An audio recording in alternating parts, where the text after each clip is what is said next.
Alright, so here is an Tell Me Pass a Story.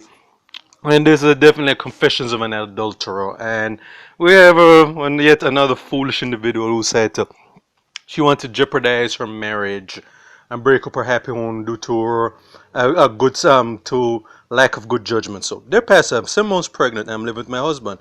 But every day I stand before the mirror, look at myself. My conscience bothers me. I already have 3 children by my husband, and you know where this is going ahead. But now the fourth upcoming child, as you all have figured it out, ain't his.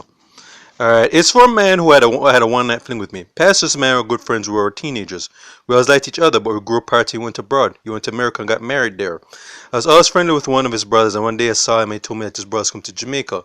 I gave my number, give to my brother. He took call me before coming to Jamaica and told me where I was at to see him, and basically know what this led to.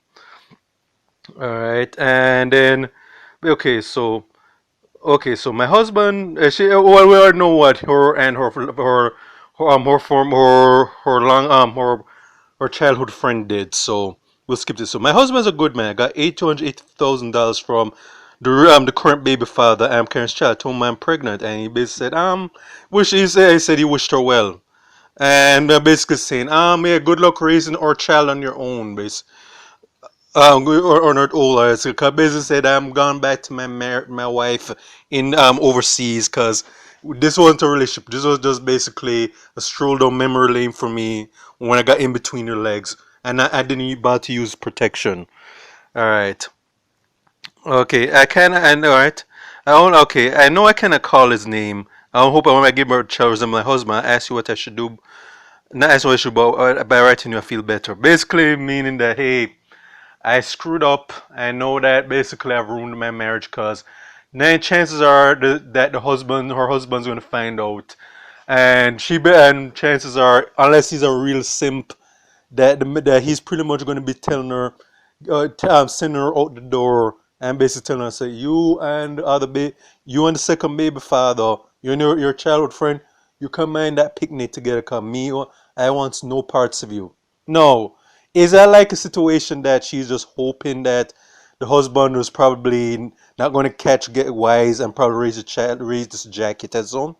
Yeah, there's a 50-50 chance that's happened because it's happened to a lot of men.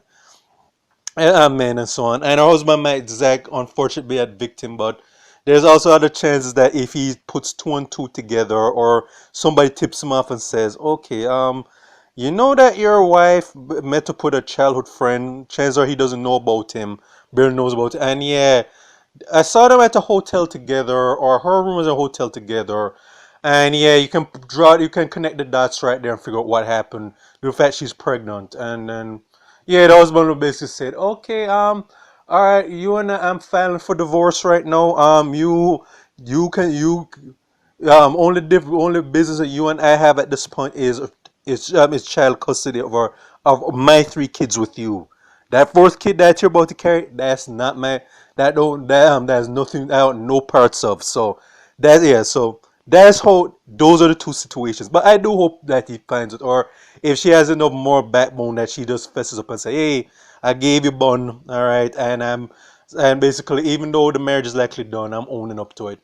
Which is basically, hopefully, she'll do that. That she'll probably just say, "Not I messed up wrecked my happy home, and with the consequences." That's on me.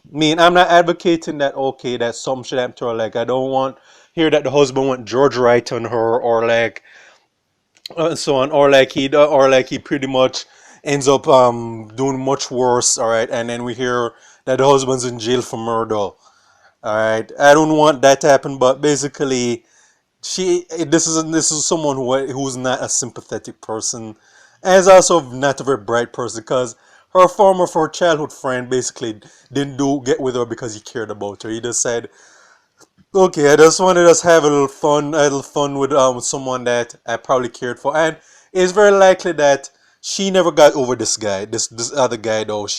Even though the other guy moved on and married and went to his business, she probably never moved on because she's obviously has some unresolved feelings for this guy. Problem is that that guy doesn't have that same unresolved feeling because this guy would have probably said, "Okay, seeing as how I got you pregnant, I honestly leave the marriage. Let's be together. I'll divorce my wife. and we kind of pick up where he left off years ago. He's not saying anything like that. He's saying, "Hey, you know what? I had my fun with you, and I am going to go back overseas to my wife, who, and I'm pretty sure he has some kids with her as well. Cause he just basically saying, I'm going back, going about my business. Know that you're basically a notch under my belt." And her stupid ass, in her delusions, pretty much now realizes that all this guy has pretty much left her with is just a child that he's not going to mind or do anything with, or wants doesn't has no interest in raising as his own. But then again, when you read stories like this, it does just baffles how dumb some people can be in real life. But this is not the first story I'm hearing about this. Won't be the last, cause yeah, there are a lot of people who are on some very who think what's between their legs and not what's in their, or even what's in their heart instead of what's in their heads. So there we go. So this is for State of Jamaican Caribbean. Check out my YouTube page, Miles Gustin Parent, Miles Productions, Real Thoughts and Miles. All right.